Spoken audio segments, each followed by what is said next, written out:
Welcome to American Black Journal. I'm Stephen Henderson. This month marks the 150th anniversary of the assassination of President Abraham Lincoln. The theater chair that the president was sitting in when he was shot is part of the permanent collection at the Henry Ford in Dearborn. For the anniversary, the museum hosted special events reflecting on Lincoln's legacy, including a lecture by Pulitzer Prize-winning author Doris Kearns Goodwin. I had the privilege of sitting down with Goodwin to talk about her best-selling book on President Lincoln. Doris Kearns Goodwin, welcome to American Black Journal. Thank you. I want to start with discussion of your book, Team of Rivals, which of course is the basis for the movie Lincoln. The movie focuses on sort of the end of the book, the passage of the 13th Amendment to the Constitution. The book itself starts far before that, with Abraham Lincoln waiting to see the results of the Republican primary in 1860. And it starts with such a vivid painting of what he's doing. He's in his law office in Springfield. I think at some point you have him eating an apple. It's the kind of narrative prose that you would think would come from eyewitness accounts, and yet you're a historian and we're able to put together that much detail about what happened. Tell me about the process of knitting all of that together. Well, you know, the great thing about going back to that period of time is that all these characters wrote letters and they kept diaries. Right. So you do have that written evidence of what people were thinking and feeling, what they ate, what they did, where they went. And that's not going to be true 200 years from now about us. We'll know much more how we looked, how we talked. They'll see pictures and they'll see emails maybe, but those long epistles that Seward would write to his wife or Chase to his daughter, they just won't be there. Right. So that's what I think allowed me to get inside of it. But the reason I chose to have all of these guys together waiting for the news of who had gotten the nomination and then go back was because there's so many books had been written about Lincoln. I knew I just couldn't write a regular biography on him. Sure. So at first I thought I'd write about Abe and Mary because I'd written about Franklin and Eleanor. But then when I saw how much time he was spending with these guys in his cabinet, I realized he's married to them almost more than Mary. And then I got so interested in them. They were all fabulous characters in their own right. And the theme, the title of the book is Team of Rivals. It really sort of goes through how he transitions from trying to beat these guys in the election to pulling them all back together at a really pivotal time in U.S. history to have them guide the country through the Civil War. Yeah, it was an amazing decision, and he really made it the night he won the election. He said he couldn't go to sleep, and he realized that he needed people to help him because he'd only had such small experience before he became president. He'd been in the state legislature, one-term congressman, lost twice for Senate. And so he decided that here was Seward, his chief rival, governor and senator from New York, Chase, another rival, governor and senator from Ohio, Bates, the elder statesman from Missouri. And people said, why are you doing this? You're going to look like a figurehead. They're all more powerful than you. And it was true. They were all more educated, more celebrities. Each one of them thought he should have been president instead of Lincoln. Sure. But he said, the country's in peril.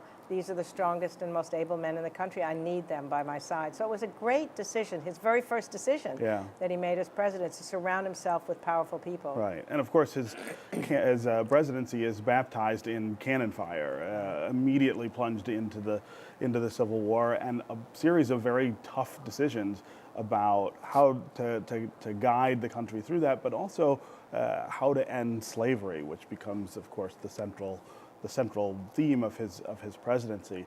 In 1863, he signs the Emancipation Proclamation, which is very controversial at the time, not just because it's about slavery, but also because it's an enormous exercise of executive power. So. That's something that it seems like we have been struggling with since the Constitution was written. Where's that line between what the president can do and what he has to wait on, sometimes a very reluctant Congress, to help him with? You are absolutely right. I mean, even at the beginning, while he would have wished to deal with slavery when he first entered the war, he knew that he didn't have the power as president because slavery was protected by the Constitution, saying that property was protected in the South.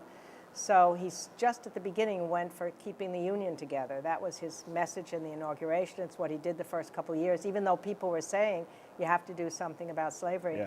It was only when he finally realized that as commander-in-chief, he had extraordinary powers that he wouldn't have simply as president.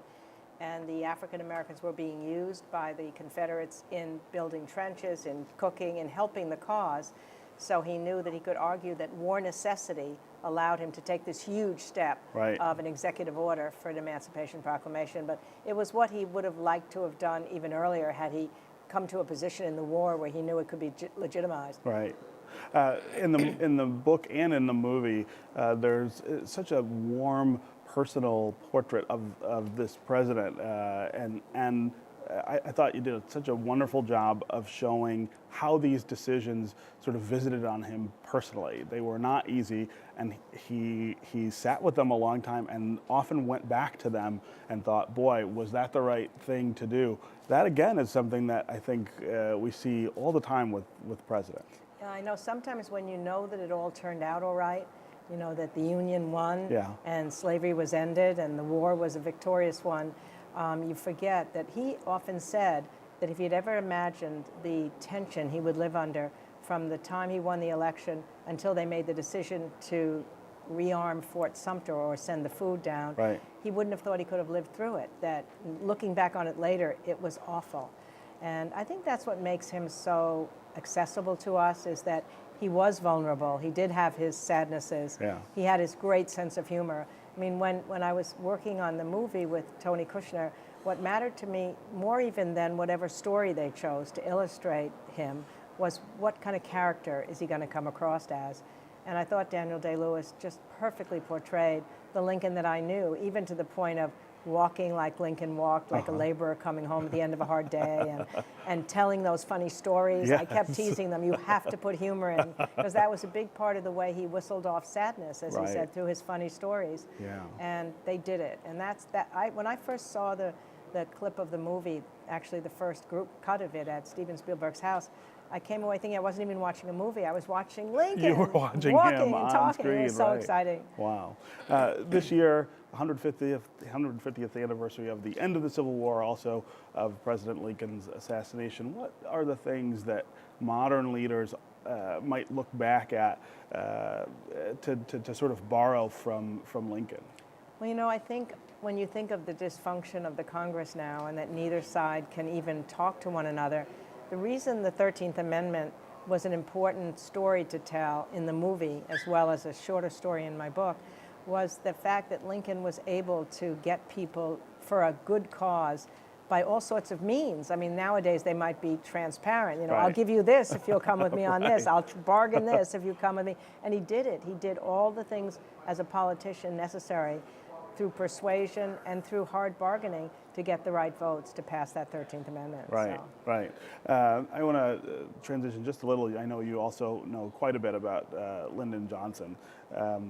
We're coming up on the 50th anniversary here of the riots in this city, which really did tear this city apart, and whose legacy is still a very big part of our modern lives in Detroit.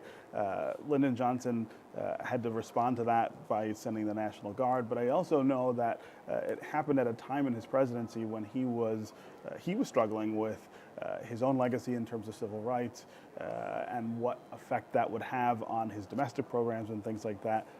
Talk to me about what he would have been feeling at the time those riots happened. Well, I know because I started working for him as a White House fellow right after the riots took place in Washington a year later. Uh-huh. And what he was most proud of for his legacy forevermore would be civil rights. The Civil Rights Act of '64 that desegregated the South, the Voting Rights Act of '65, open housing. And so what happened when the riots took place in Detroit and earlier in Watts, right after the Voting Rights Act, and then later in Washington, was it was so hard for him to understand, because he thought, we've made such progress and things are still a long way to go, but huge victories have taken place. And I think part of it was that expectations do get aroused. And sometimes these things just had random sparks that had nothing to do with anything. Sure. But I think he almost took it personally. I don't understand why is there not a sense What is of that fulfillment? frustration about? What you know, and he tried to understand it, but I think he took it personally, as if they're rioting and we just did this, and Right. and it was, as you suggest, a harder time in his presidency. By '67, the war was engulfing a lot of Yes. his domestic accomplishments. It's what's so interesting with this 50th anniversary coming up in Detroit There's also been the 50th anniversary of the voting rights speech, 50th anniversary of civil rights last year. Medicare will be this summer. Right. So he is getting his due finally. That's all Johnson. It's all Johnson. He was the most formidable, interesting character. I mean, I became a presidential historian because of that experience of working with him, and I don't think any president I could have known would have been as interesting, as unusual and colorful as he was. Sure. You know, in the movie Selma, which came out last year, he is depicted in a way that that I would say, from reading histories of him and from listening to a good number of the tapes that have been released of him in the White House, was not how I expected him to be depicted. I mean, there was a controversy over his reluctance to come along on the Voting Rights Act. More than that, to me, he is depicted almost as a cowering figure who is, you know, almost afraid of his own shadow. He's complaining about protests outside the White House gate. That's not the person that I remember reading about, who has just won re-election by the largest margin in U.S. history and passed the Civil Rights Act. This was a gigantic Lyndon Johnson who was still very much a bully in Washington, right? No, you're so right. I think they missed a huge opportunity by making Lyndon Johnson not the person that he was, because they unfairly said that he had taped Martin Luther King. That wasn't true. John Kennedy had done it. And yes, maybe he worried at the beginning what the timing of everything was. But once the Selma thing happened, he was out there for that "We Shall Overcome" speech, which I'm happy to say my husband was part of working on that speech. Right? And it's the most beautiful speech, I think, in that whole decade, when Johnson understands the importance of capturing the civil rights anthem and allowing the social movement from below to push him to do the things. It was a transcendent American moment. That's what made it sad in the movie. It doesn't have to be a black moment or a white moment. It was an American moment. Sure. And they had all the chance to do those great marches. The cinematography was terrific. But by not giving Johnson his due, it just wasn't fair historically. And I think they lost out on certain kinds of awards that they might have won because of stirring up that controversy. Yeah. You said something earlier in the interview I want to come back to, that in the future it will be harder for people to piece together so much of who somebody was who might have been president, because they've gotten away from the kind of journal keeping and letter writing that they had. Do you worry about that? Do you worry about your work, the kind of work that you do, and people who will come behind you? How will they be able to tell the stories that we need told? Yeah, I think the harder thing for them, they'll have much more stuff, as I say. They will have, you know, when we were working on the movie, we only knew that Lincoln walked that way because somebody had written that down. We knew that he had a high-pitched voice because somebody said he did. Said that, but right. now you'll be able to hear the person talking, you'll see them walking. But will you know their emotional relationships to the decisions they're making, to their families? Right. When people wrote letters in the old days, that was their only means of communication. Somebody's gone for 6 months. You can't call them on the phone. You can't email them. So everything comes out. And there's nothing more extraordinary than reading over the shoulder of somebody who's written a handwritten letter or a diary. Right. So I think it'll be hard for people 100 years or 200 years from now to, first of all, separate all the stuff that's out there, much of which isn't going to be valuable, and to not have that written word. So I'll never go forward in history. I'm always going back. Go back. I'm going back. Lastly, what about Barack Obama? Put him in the context of the presidents that you know best, Johnson, Lincoln. I always say that you know, these presidents' legacies won't be forged for years after they are gone, but certainly his place in history is obvious now. No, I think it's true in general. It takes a generation to really look at, for example, how much of the economy, which is now turning around, does he get credit for? Certainly the fact that he's the first African-American president, and that moment when he won, and there was such euphoria in the country, because I think the country felt we have come through another step. Absolutely. And so that will always be with him. And he'll write a pretty good memoir, I suspect. I suspect that because he's a young man, one of the topics I've been always very interested in is presidents who are young when they leave the office, or young enough to do something else of significance. Jimmy Carter, I think, is the immediate person who comes to mind. Barack Obama, I think, also has an opportunity to forge a much bigger legacy than other presidents may have had. No, I think there's no question in modern day, ex-presidents have a lot of power. They have resources, they have access to the media, much more than they did 200 years ago. Sure. And if you're younger, usually they're dying, given the old age of the, people dying younger in the old days. He could have half a life left. Yes. So you're right. And I think, with the Jimmy Carter example, I think presidents realize that their legacy is not simply over the moment they leave the White House.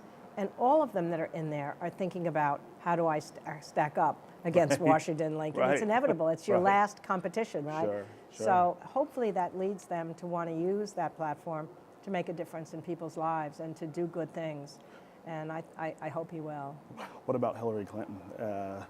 She has announced that she's going to seek the presidency. That would be a number of firsts. First former spouse, former first lady, to seek the presidency. First woman. That would be a lot of change very fast. First African American, followed by the first woman. Is there something that's happening in the culture that is moving us ahead faster than normal? I think you're right. I mean, I have a feeling that this time Hillary's being a woman will have even more impact. It's odd to say that. I mean, obviously she was a woman 8 years ago, but she didn't stress it all that much. And we had that extraordinary moment of the first African American running against her. But it's about time that there's a woman in the presidency. We've had such a bad record compared to so many other countries. Sure. And I think it'll give her a special kind of power if she uses it in the campaign, and if she is able to connect to people and learn from the mistakes of her past campaign. I mean, she certainly had lots of experience. And the question is, how much do you learn from that experience? But I think the fact that it's going to be a woman, more than you realize. I mean, somehow I remember when the first woman vice president, Geraldine Ferraro, was put in. And I was sort of watching it, and it seemed interesting. I woke up the next morning, I said, wow, this is exciting. And I think people are going to feel this front-runner candidate. This time the focus will be on the barrier that she might break.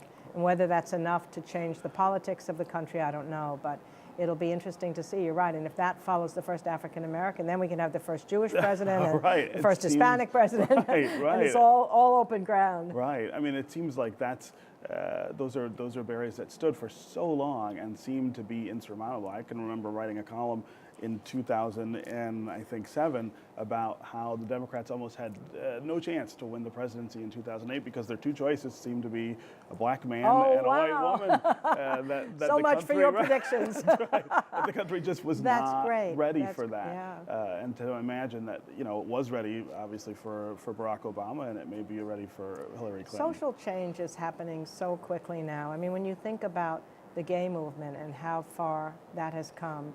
I mean, who would have guessed 4 or 6 years ago that gay marriage would be accepted in lots of states and in large parts of the country? Right. Even with people politically conservative, I think social movements have created a certain kind of openness toward people's lives, which is a very good thing, I think. Yeah. Okay, Doris Kearns Goodwin, thank you very much for being here. Oh, you're welcome. What a pleasure to talk to you.